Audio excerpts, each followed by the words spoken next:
घरपट्टी प्रक्रिया दोषपूर्ण, नियमावली परस्पर कृती समितीचा आरोप. लोकनियुक्त महासभेपुढे भारांक दर निश्चित होणे गरजेचे.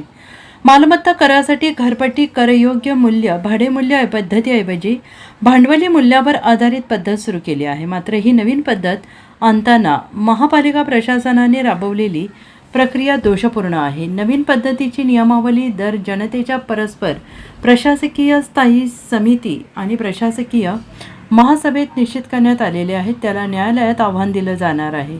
नवीन पद्धत अवलंबताना कायदेशीर प्रक्रिया व्हावी. लोकनियुक्त महासभेपुढे मारांकन दर निश्चित होणे आवश्यक आहे, असे घरपट्टीवाढ विरोधी कृती समितीने म्हटलेलं आहे. सांगली महानगरपालिका क्षेत्र वाढीव घरपट्टी विरोधी कृती समितीची शनिवारी बैठक झाली. निमंत्रक आणि ज्येष्ठ सामाजिक कार्यकर्ते वि. द. बर्वे, माजी सभापती हनुमंत पवार, नागरिक जागृती मंचचे अध्यक्ष सतीश साखळकर, सृष्टी संवर्धन फाउंडेशनचे अध्यक्ष रवींद्र वळवडे, ग्राहक पंचायतचे डॉक्टर ज्ञानचंद्र पाटील, हर्षद खाडे, निलेश पवार उपस्थित होते. बुधवारी होणाऱ्या जनसुनावणीच्या अनुषंगाने तसेच व्हॉट्सॲप क्रमांक आणि ईमेलद्वारे आतापर्यंत प्राप्त झालेल्या तक्रारी, सूचना, अद्ययावत माहितीचा आढावा घेऊन सदस्यांमध्ये सविस्तर चर्चा करण्यात आली.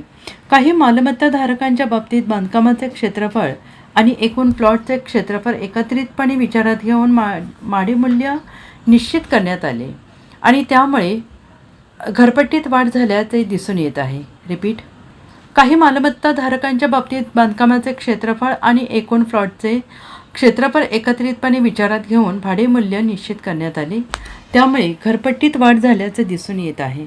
प्रत्यक्षात एकूण जागेतून बांधकामाचे क्षेत्रफळ वजा करून उर्वरित मोकळ्या जागेचे क्षेत्रफळ स्वतंत्रपणे मोजणे आवश्यक आहे. महापालिका क्षेत्रातील मिरज MIDCसाठी स्वतंत्र धोरण असणे आवश्यक आहे, अशी भूमिका सदस्यांनी मांडलेली आहे. औद्योगिक वसाहत परिसरातून मोठ्या प्रमाणात रोजगार निर्मिती होत असून जिल्ह्याच्या आर्थिक विकासात त्याचे महत्त्वपूर्ण योगदान आहे. त्यामुळे उद्योजकांच्या मालमत्तांचं करनिर्धारण करताना वापर प्रकाराचा पुनर्विचार करण्याची गरज कृती समिती सदस्यांनी व्यक्त केली.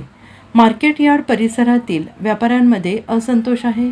इमारतींचे भाडेमूल्य मोठ्या प्रमाणात असल्यामुळे अनेक दुकानदारांवर वाढीव घरपट्टीचा अतिरिक्त भार पडत असल्याची बाब सदस्यांनी मांडली आहे. सर्व तक्रारी आणि सूचना ऐकल्यानंतर वापर प्रकार निश्चित करण्याबाबत महापालिकेनं स्पष्ट धोरण जाहीर करावं आणि त्यानंतरच भाडेमूल्य निश्चित करून कर आकारणी करण्यात यावी, अशी मागणी कृती समितीने केली आहे. Bureau report, SPN Marathi, Sangli.